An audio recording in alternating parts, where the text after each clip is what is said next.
So I've been asked to introduce business management, marketing and tourism management for prospective students. My name's Ian Harris, and what we're going to do in this brief video presentation is just give you some underlying information that will help you make the right decision for your degree choices, a considered decision. So we're going to introduce how universities and business schools in this instance create business and management schemes. We'll then take a look at the individual elements of the degree structure. We'll look at some accolades and examples of successful students, and of course we will outline the major degree pathways and new degrees associated with what you're passionate about studying. The first question is, well, how does a university design your degree? Well, the important thing to consider here is that whichever business school you actually are evaluating, every business school has its content dictated by the UK government. Degrees in business are intended to be employable, so it means that the skills and competences that you generate in those degrees need to be competent for the industries in which you're likely to carve your careers.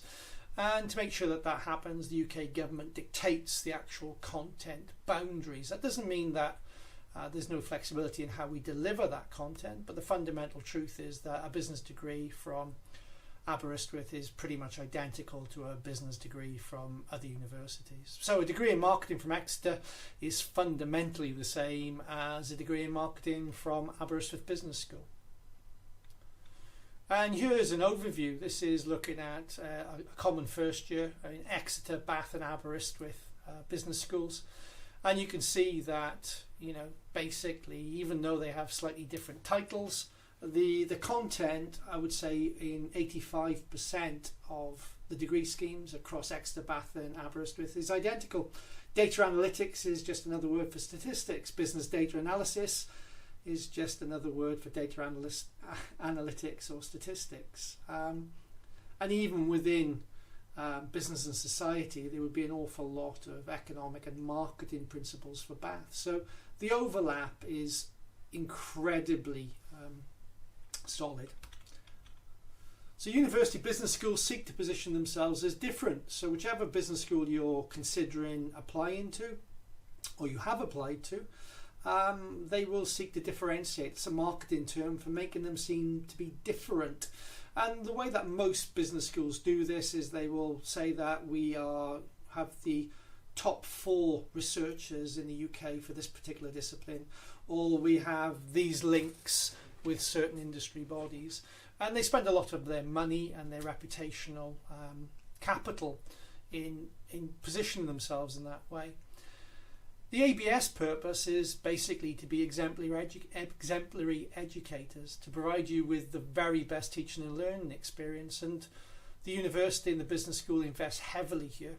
And our outcomes in teaching, learning, experience, satisfaction and graduate employability attest to this investment. We are incredibly highly ranked across the major blue chip industry measures for teaching, for learning, for our student experience, our student satisfaction and our graduate outcomes. It's something that we're very proud of as a business school.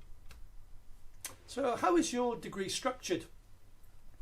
Well, there's 2 main ways into taking a degree with Aberystwyth Business School. You come in as a foundation year student, i.e. you didn't get the A-level grades that you wished, but you still wish to study at a high quality business school. In this case, we would offer you a foundation year. You would have 6 modules of 120 credits. These would be assessed by coursework and examination, and on successful completion you would just pass into year 1. If you do meet the UCAS tariff for your degree scheme, then you will follow year 1 through to year 3. Now year 1 is a acclimatization year. It uses something called a common first year. It's assessed through 6 20 credit modules, 3 in semester 1, 3 in semester 2. Some of those modules are core. That means you have no choice, you have to take them, they're fundamental. Some are elective. Again, like the foundation year, it's pass, proceed and assessment is by coursework and examination.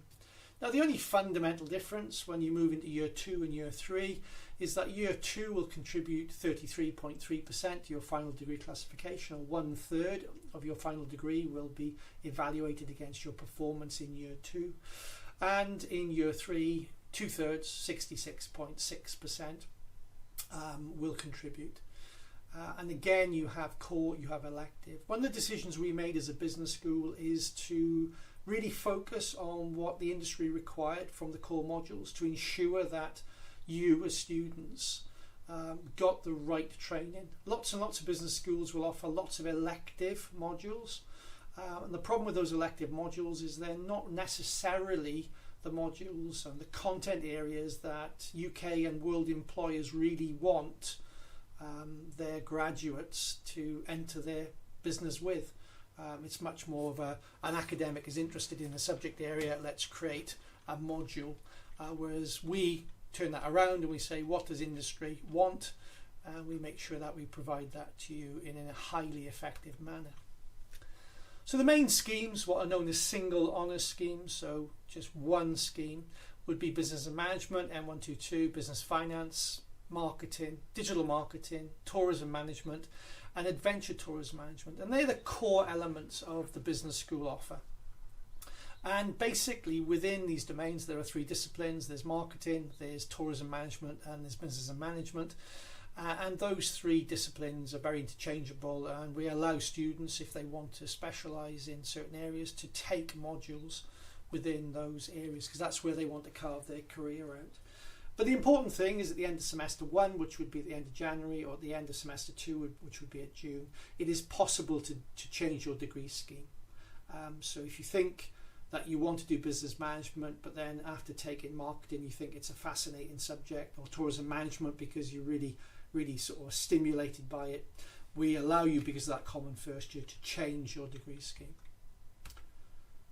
We also have some new degree programs. Like any vibrant organisation, we develop new programs of activity, and in the last 15 months we've introduced these programs: BSc with business and psychology, marketing psychology, economics with climate change, business with climate change, and a dedicated digital marketing degree. And the important thing here is that this is responding to market needs, industry needs. So the overlap between business, human resources, organisational behaviour and human psychology is fundamental. Marketing and psychology are a very natural combination, and you can see that both business and economics play fundamental inputs into the climate change debate, and lots of industries are now seeking their graduates to have an ethical understanding of how that manipulates behaviours in the workplace and decisions that are being made. So I've mentioned that there's a common first year. So key subject areas in year 1 would include a basic understanding of economics, understanding the economy. You would have to have fundamentals of accounting and finance, and similarly you'd have to have fundamentals of management and business. Now you may ask the question why. It's because basically whatever degree discipline you do in the business school, you have to understand economics, you have to understand the fundamentals of A&F, and you have to understand the fundamentals of management and business operations.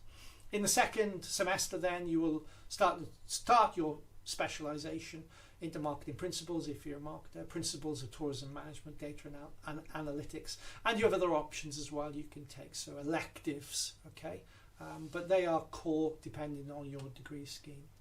When you move into year 2 you become highly specialised. So in year 2 80% of your content, your module area, is directly related to your degree scheme, and it's quite easy to have 100% dedicated to your degree interest. So if you're interested in marketing, you can do 120 credits in marketing modules, marketing related modules.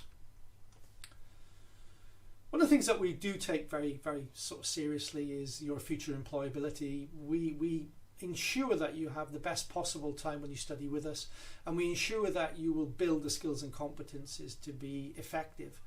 And to do that we have dedicated modules that focus on employability outcome, and this is just a few of them, this isn't a whole list. So we've got employability skills for professionals, which is a module which is open to any third year within the business schools. We have applied marketing management. That's available to about 70% of the total third years in the business school. For example, we have modules such as digital business and management strategy, and they look at how to actually implement business and management strategies. Alongside these modules, we have enterprise hubs, we have executive masterclasses, we have industry professionals that come in and provide perspectives, and you've also got your own dedicated careers interface. You have somebody who's dedicated to helping you as a business school graduate, a business school student, in achieving your employment goals. And we work with local companies and undertake collaborative projects together, and this is one of the companies that we work with on one of the modules that is taught in the third year. Now obviously you want to explore your passion a bit further. If you want to do this, then the easiest way is to go to courses.aber.ac.uk and then just search for the information that you want. You may have done that already. I would strongly recommend that you take a close look at the content within that area.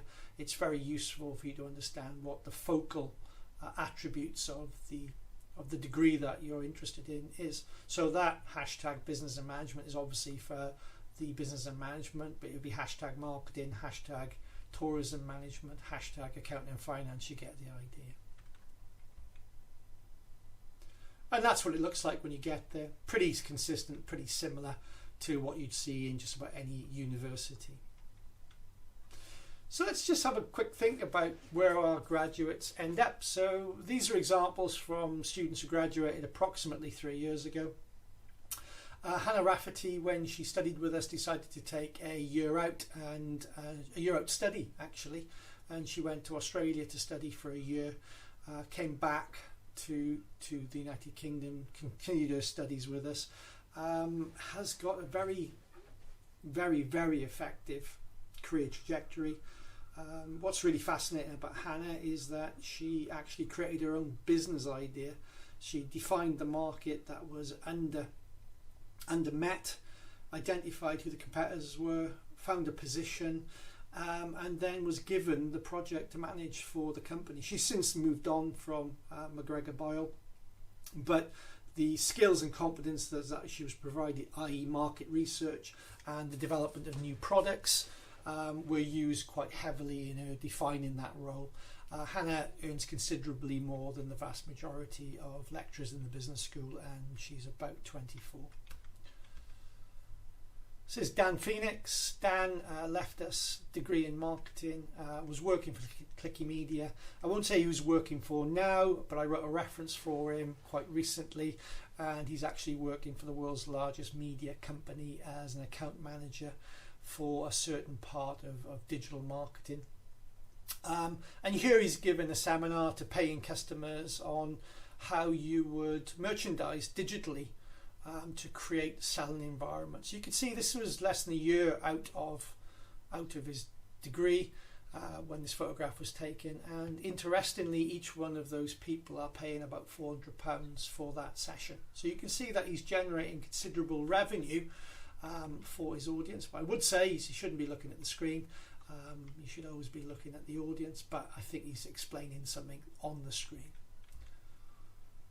This is Ebenezer. Ebs started off with the business school, undertaking accounting and finance.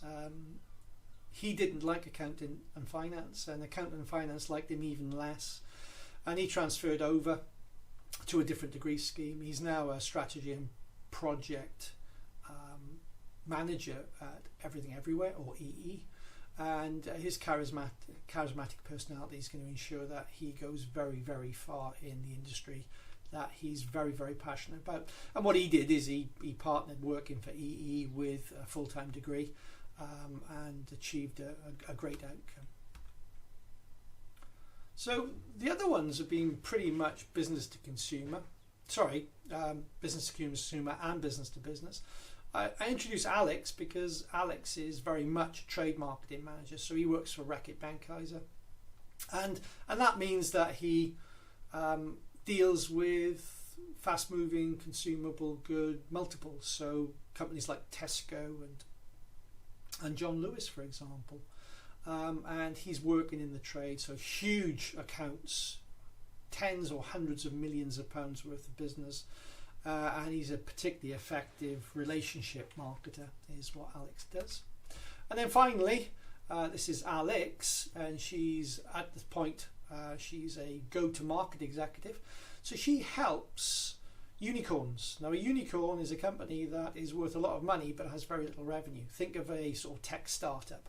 She helps tech startups go to market. So she helps them create their business strategy, their financial strategy, and in particular, she is helping them with their marketing strategies. So you can see that our graduates very quickly after completing their first degree or their second degree, all of the ones I've shown you were just first degrees, bachelors, BScs, go on to do great things very, very quickly.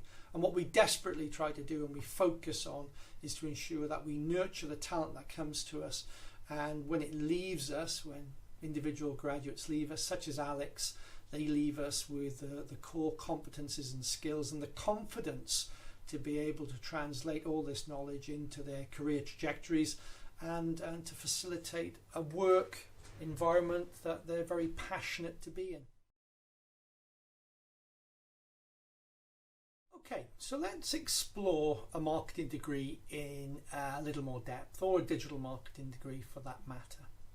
So one of the easiest ways for us to communicate what a marketing degree is all about is to think about frameworks and models which are introduced as tools that us marketers use to facilitate business outcomes. So the whole purpose of marketing, digital marketing, is to share what is unique and special about our products, services or experiences to our intended or target audience. And the way we do that is we do that through our marketing strategy and the management of marketing. So within a sort of module area such as marketing strategy and marketing management, we would explore the frameworks, the life cycles and the research required to be able to launch and sustain the performance of a product, a service or an experience. So we'd look at customer research, competitor research, we'd look at pricing dynamics, we'd look at the process of brand management, the development of marketing plans that take the strategy and place them into blocks of time that are deliverable and measurable, and then finally how we would ensure that we undertook performance measures to ensure that we were delivering the value but at the price that the organisation was happy to spend on the deliberation of that value.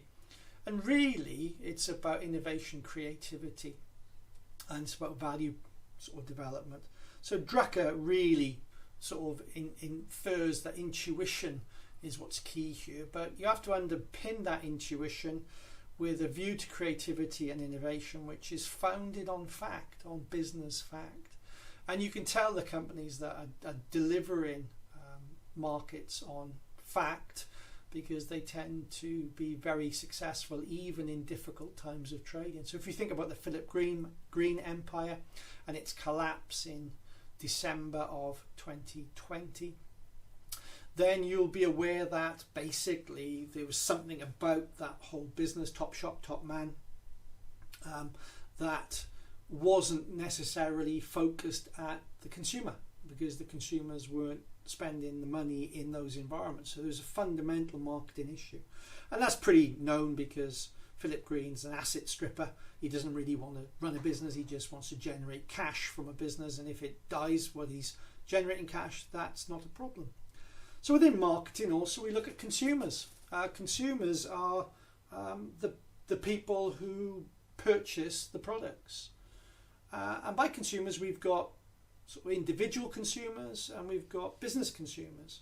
So we've got consumer and buyer behaviours that we explore.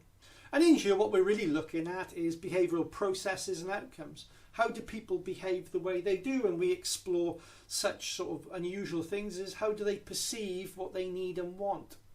How do they learn and memorise what's important to them? i.e. when they find a brand that works for them, how do they actually determine and remember that brand? Now, if you're buying a phone, that's probably easy, but if you're purchasing a low involvement product such as a new pencil or a new pen, it might be very different. So we look at reference groups, why you purchase to be part of the symbolic meaning of a reference group. So if you buy sports shoes from Nike or Reebok or Under Armour or Asics, why do you purchase those particular brands? What is it about what you're trying to say to your reference groups, the people that you spend your time with? Then also we're thinking about the impact of the way we develop and the culture within which we develop, because that has marked changes to how we behave ourselves. And in this we think of cohorts. So I'm a trailing edge boomer, which is a cohort, which means I'm between 55 and 65, and I know you can never guess, but that's a very different sort of set of behaviours to somebody who's a Gen Zer or a Gen Y or a millennial, okay? And it's fundamentally important that we understand how these consumers work to be able to ensure that our innovation, creativity and our intuition is accurate. We also think about this concept of creativity and intuition through brands and brand communicationships and relationships. And we develop brands which have values. They have beliefs associated with them. They have imagery which is recognized, and they have a symbolism. They mean something to the consumer base. So when Marks and Spencer's introduces Plant Kitchen for their new vegan food range, that Plant Kitchen, the name has been chosen to be particularly relevant to Marks and Spencer's target audience. Whereas if you compare that with Tesco's equivalation, which is the Wicked Kitchen, you can see that that is obviously designed at a much younger demographic, so a Gen Y millennial audience as opposed to a leading or trailing edge boomer or Gen Xer. So we have within this, we look at communications models, we look at how people understand and learn about things and what we can do from a communications perspective to make those changes. In this, obviously, we're dealing with trust, we're dealing with loyalty, and also we know that we have to flex our approaches dependent on our target. So to give you some idea of innovation, creativity and intuition, well, a good marketer comes up with solutions. So here's a great one. This is Malibu, which is a pineapple, rum and coconut mix. And the strapline, so part of the branding of that, says Tastes of Heaven Made in Paradise. As soon as you hear the words Tastes of Heaven Made in Paradise, symbolically you are transported to a completely different world. If you don't believe me, stop the recording, rewind it by about 20 seconds, shut your eyes, and then just think about Tastes of Heaven Made in Paradise. Another example of innovation and creativity. Bailey's was introduced because Ireland had a glut of cream. There was a milk pool in the European Union. Ireland couldn't sell its milk and cream products to the EU because there were just lakes of the stuff that they couldn't get rid of. By the way, they started it exporting to China because China never drank milk. They do now quite heavily. And what they did there is they had some cheap whiskies that weren't particularly profitable, and they had this huge glut of cream. So a clever strategic marketer, brand, asset developer came up with the concept of Bailey's. Perfect. Interestingly, when Bailey's was first marketed, it was marketed at the 60 to 70 year old age range, a bit like the port drinkers or the Advocaat drinkers. That was problematic for the owner of Bailey's because they wanted people to consume more of that product. So with a bit of creativity, intuition, they decided to retarget it as Bailey's over Ice, targeting it at a Gen Xer and a millennial audience. And instead of consuming a bottle over the course of a month, which what your typical 60 or 70 year old would do, they found that younger markets would consume a bottle or two every night as part of a usage situation with reference groups. So we can see that there's lots of different ways in which marketing influences the consumptive practice of business.